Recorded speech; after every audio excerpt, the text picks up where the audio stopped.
محمد زید دیشانی صاحب صدر صاحب تاسو ما یو جهان مننه کوم چې موږ له خپل وخت راکو دا راته ونن چې کوم دا پروګرام تاسو کړل د افطار ډنر پروګرام د دې تابع کړل د دې مقصد څه کوم مقصد لپاره دا تاسو کړل؟ بسم الله الرحمن الرحیم. اول خو ټول نمخ ستاسو شکریا دا کوم غینه پس د دې پروګرام من مقصد چې دی غدا دی چې زمونږ د قوم کې پورا بډګرام څومره قومونه شیدو کې اواله مینه محبت هغه راشي اتفاق اتحاد راشي دغه لپاره د پروګرام انعقاد شي دغه شوی دی ځکه چې د کوم د علاقې پورا هغه شخصیت راغوښتي دي چې کوم سرکار د شخصیت دي سوشل شخصیت دي ایجوکیټډ شخصیت دي ټول موږ راغوښتي دي. یو طرف ته تاسو د اتحاد او اتفاق ناره لګوي د یووالي ناره لګوي او بل طرف ته موږ ګورو په سوشل میډیا باندې دا یو ټرند چلیږي د تعصب د سکیټرینګ چې هغه جدا کوي هغه بانډینګ چې هغه ورولي چې هغه ماتي هغه جدا کوي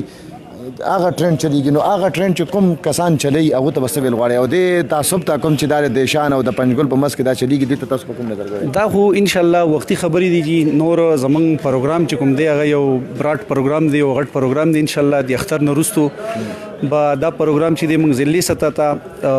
وړو او ان شاء الله په دې کې کواړه دی او کغټ دی د ټولو قومونو به ان شاء الله نمائندګي وي ځوانانو ځان له یو تحریک دی او د مشرانو ځان له یو تحریک دی دواړه تحریکونه چې دی ان شاء الله موږ ځلې ته وړو او دغه تعصب کوم هوا چې رلوتي د ان شاء الله د دې پلیټ فارم نو ان شاء الله دغه تعصب هوا خورول والته بس پیغام ورکوي نو زه خو هغه ته دا پیغام ورکوم چې دا تاسو وختي خبرې دي او مکوې دا شیزونه دا چې د قوم لپاره ځلې لپاره مخکې نه د ځلې چې د زمونږ هغه پسمانده ده نو چې داسې خبرې اترې وي دا ضلع زمونږ مخکې نه غمزپلې ضلع ده مسایلستان دی نو دا پکې یو بله مسله راوچته شوې ده نو زه هغو ته دا یو عاجزانه یو برادرانه ریکویسټ کوم یو درخواست ورته کوم چې وروڼو دا شی چې کوم تاسو شروع کړی دی په زړه کې دا تعصب او دا شیزونه د یو بل سره ختم کړئ او موږ یو وروڼه یو د یو علاقې خلک یو بل سره رشتې دي تعلقات دي ورورولي ده کاروبارونه او هر څه شریک دي نو زما دغه پیغام دی چې اتحاد او اتفاق سره دی یو بل سره پاتې کیږي او دغه انتشار چې دا خدای لپاره ختم کړي. صدر صاحب روزه دا اندواني او دا خټکی چې مونږ وینو یقینا څه خو مونږ وګښو ما څه اسیم د انسان په خله کې وبرازي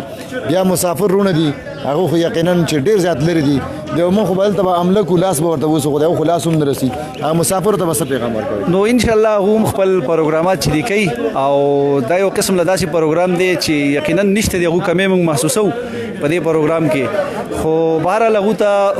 د دعا لپاره درخواست کوم مسافر دي دعاګانې خبري کې موږ لپاره د سپیشل دعاګانې کوي او ان شاء الله چې رااله مسافر چې راځي موږ وختن فوختن داسې پروګرامات وکړو ان شاء الله هغه پکې راوړو. ها نو تاسو ته دعاګانې کې خو تاسو ورته نه کوي لګا نه موږ خو خامخه کوجی او زمونږ د سر ستوري او لګیا دي موږ د لپاره د علاقې ترقې لپاره او د علاقې اکانومي سټانکول لپاره غریبانو دومره قرباني ورکړه. لاست کوېسچن دا دی دا مسافرونه دا پښتنه کوي وای چې دا نن چې کوم دا اندواني خټکی راوړي وای دا سستا بازار نه راوړي یاره د دې باره کې څه نه شویل موږ سره خدا سکول سره خوا کې سبزي منډي نږدې ده